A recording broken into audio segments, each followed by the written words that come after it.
Votre espérance de vie est déterminée à 93% par votre style de vie, seulement 7% par les gènes. Ce qui veut dire que c'est vraiment la manière dont vous vivez va déterminer la manière dont vous vieillirez. Et une personne normale peut s'attendre à une augmentation d'espérance de vie de 12 à 14 ans, uniquement sur la base de style de vie. En bonne santé? En bonne santé.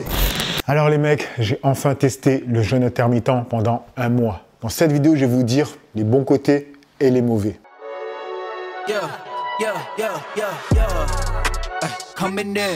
Salut tout le monde, j'espère que ça va. Donc aujourd'hui, nouvelle vidéo.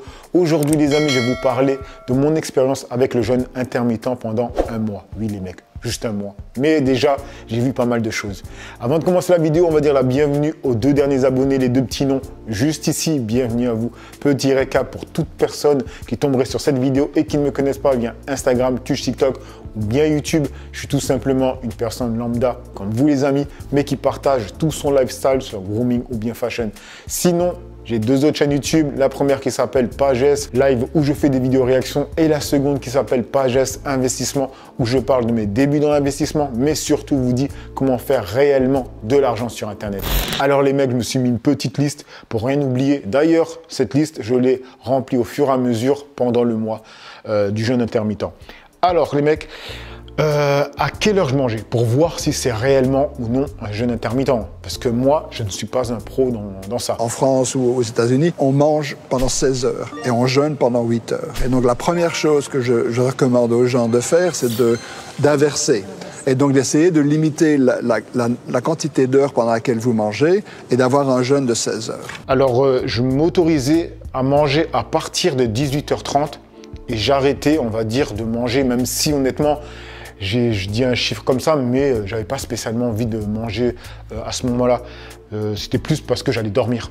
Donc, je me couchais vers 11h30, minuit. Donc, voilà, à partir de là, je ne pouvais plus manger. Donc, tu vois que mon créneau horaire pour manger, c'est 18h30 jusqu'à 11h30. Voilà. Maintenant, dites-moi pour ceux qui s'y connaissent, est-ce que c'est réellement du jeûne intermittent? Voilà. Maintenant, je vais vous dire les bons côtés et à la fin, je vous dirai les mauvais côtés. On va commencer avec les bons côtés. Ah non, avant ça, je vais vous dire pourquoi d'ailleurs j'ai voulu tester le jeûne intermittent. Parce que, comme vous le savez, j'ai quand même 42 ans et j'avais jamais testé le jeûne intermittent.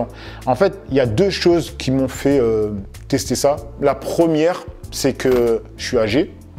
Et il faut savoir que quand tu es un peu plus âgé, c'est pas génial pour ton estomac, pour ton corps, d'être constamment en digestion. Aujourd'hui, en France, on ne meurt pas de carence ou de faim, on meurt d'excès. Digérer, c'est pas rien. On fait travailler une dizaine d'organes. Le pancréas, le côlon, le foie, les reins, des hormones, des enzymes, une usine. Il faut laisser au corps le temps de régénérer. Et en plus de ça, j'avais vu des études sur Internet qui expliquaient grosso modo que plus on avance en âge, moins on devrait manger de grosses quantités. Premièrement, parce qu'on stocke facilement, à cause qu'on a moins de testo. Et deuxièmement, c'est pas génial pour l'estomac, tu vois. Donc voilà, c'était grosso modo pour ça, je voulais voir. Alors, je vais te parler des bons points. Donc le premier bon point que j'ai vu, en un mois, j'ai dû perdre entre 5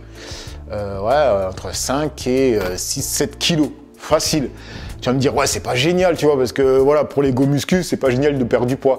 Moi, je fais pas autant de muscu qu'avant. Du coup, j'ai stocké plus facilement du gras. Donc, ça m'a arrangé le fait de perdre un peu de poids. Deuxième chose que j'ai vue, c'est être moins ballonné.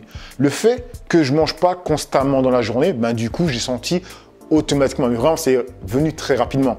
Le fait de plus ressentir du ballonnement dans mon ventre, tu vois. Donc ça, c'est vraiment un très bon point. Et on passe maintenant sur le troisième point qui sont les gaz. Oui, les amis, c'est pas très glamour de parler de ça, mais bon, on est des adultes, hein, on va pas stresser. D'ailleurs, les gaz, ça va avec le ventre ballonné. Mais j'ai vu que j'avais beaucoup moins de gaz qu'avant, tout simplement. Donc, troisième bon point pour moi, sérieusement. Quatrième point qui va tout simplement être le fait d'aller beaucoup moins aux toilettes.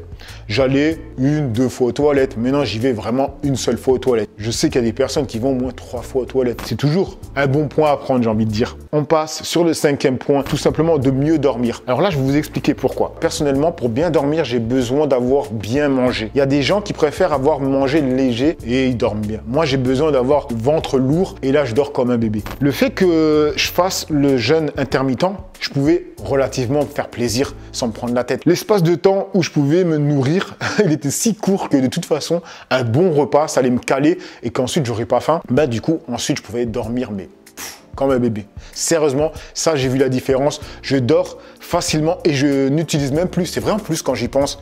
Pendant ce mois, je n'ai plus utilisé la mélatonine, pardon, parce que c'est un complément que j'utilise constamment, la mélatonine, parce que je galère à m'endormir, tu vois.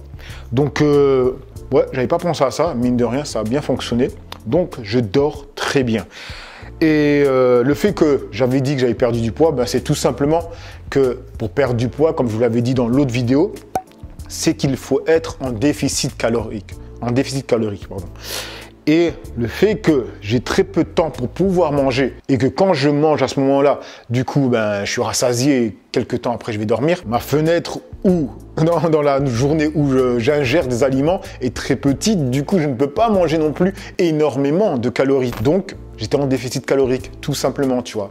Après, tu vas me dire, oui, mais peut-être que tu es en carence. Non, je ne suis pas en carence parce que je mangeais quand même relativement bien, tu vois. J'avoue que je n'ai pas calculé les calories que j'ingérais. J'aurais dû, c'est vrai, parce que je sais qu'il y a des gens qui sont très minutieux. En même temps, on est des hommes, donc on aime la précision, tu vois. C'est vrai que j'ai pas pensé à ça, j'aurais dû, mais je pense que j'étais en déficit calorique, tu vois, tout simplement. On passe maintenant sur le 6e point, qui est pour moi un bon point. Donc, c'est tout simplement pouvoir se faire plus facilement plaisir avec les aliments.